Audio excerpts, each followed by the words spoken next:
going to put training wheels on this small bike for a 4-year-old. The wheel is 13 inches high, so I've selected the smallest training wheel I could find.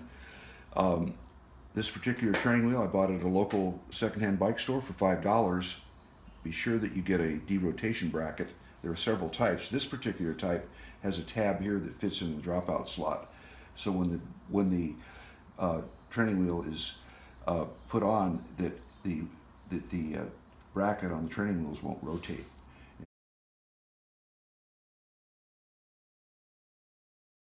It'll be nice and snug. So in this particular wheel, I've inserted the axle nut for the wheel in the highest hole here to make it as short as can be. The axle system works like this. There's a locking nut, then the bracket, then a washer, the wheel, and then the axle bolt. The axle bolt has this unthreaded area that the wheel turns on. This axle bolt has a built-in washer, so that just slides through the wheel, and then the inside washer goes on.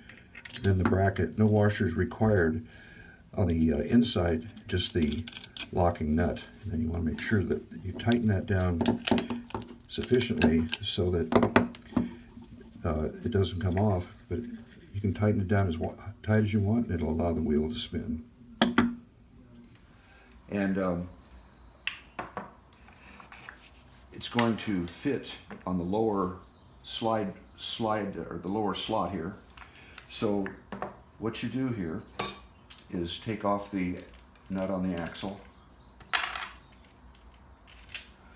and then insert the derotation bracket, and then it's really more of an anti-rotation bracket, and then insert the wheel.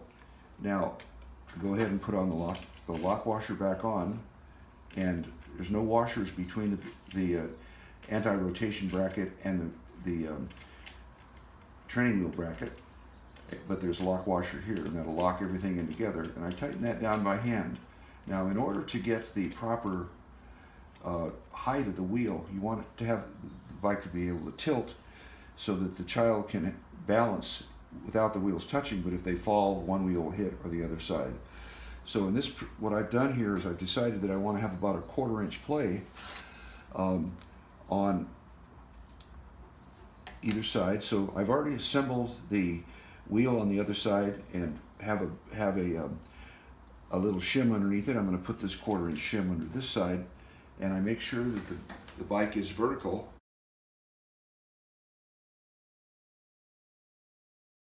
And the bike is vertical, so we're perfect there. So I'm going to then tighten this down further by hand, make sure that it doesn't rotate. And I'm going to take my 11/16 socket and I'm going to tighten this down.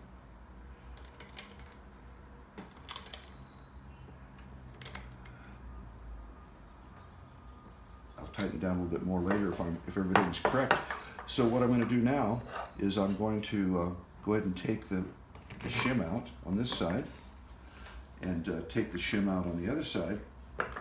And what that gives me is a total of a 1/2 inch of play here. But when the bike is centered, there's a 1/4 inch of play, so the child can balance, but if it goes too far, touches like that. You may want to adjust that a little bit better, but I think that's about the proper height for the wheel. And that's just a little trick to make sure that you get them on correctly. I hope this is helpful, and good luck with training your child to ride a bike. Please be sure to subscribe to my YouTube channel. Thanks a lot. Wow. So cool.